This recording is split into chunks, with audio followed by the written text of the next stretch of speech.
मैं रविशंकर, शाखा सचिव उत्तरीय रेलवे मजदूर union Sirhind branch national federation of Indian railway की तरफ से पिछले दिनों हमारे प्रधानमंत्री नरेंद्र मोदी जी द्वारा केंद्र सरकार के कुछ महत्वपूर्ण यूनियनों को बुला करके एमपीएस के विरोध में यूपीएस हमें केंद्र सरकार कर्मचारियों को यूपीएस के तौर पे एक नया पेंशन स्कीम हमारे ऊपर थोपने की कोशिश की, जो कि पहले जो एनपीएस थी उससे भी बदतर है।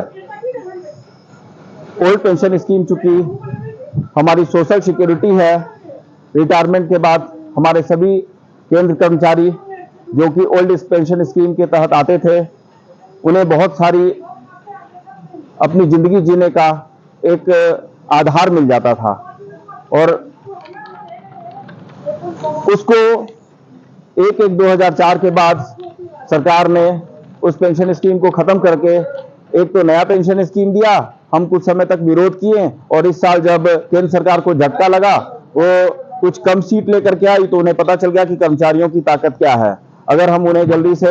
इस ओल्ड पेंशन स्कीम की जगह पे कोई ऐसा खिलौना ना दे दें जिससे कि ये खेलते रहे, फिर से हम अगले 2 चुनाव जो भी राज्यों में हो रही है और केंद्र में हो रही है उसमें हम अपना पक्ष रख सके कि देखो भाई हम केंद्रीय कर्मचारियों के साथ है, वो सोच लेकर के हमें यूपीएस हाथ में दे दिया, जो कि सबसे ज्यादा आज तक का कोई पेंशन स्कीम से सबसे खराब पेंशन स्कीम है।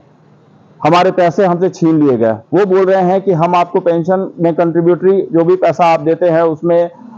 14% और 18% हम मिलाते हैं। वो 14% और 18% उन्होंने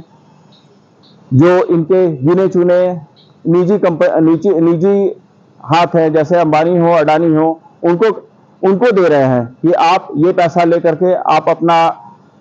कमाई करो और आप जो कमाओगे उसमें से इनको खैरात के तौर पे दे देंगे इनके रिटायरमेंट के बाद। ये बहुत ही खराब योजना है हमारे सरकार की तरफ से।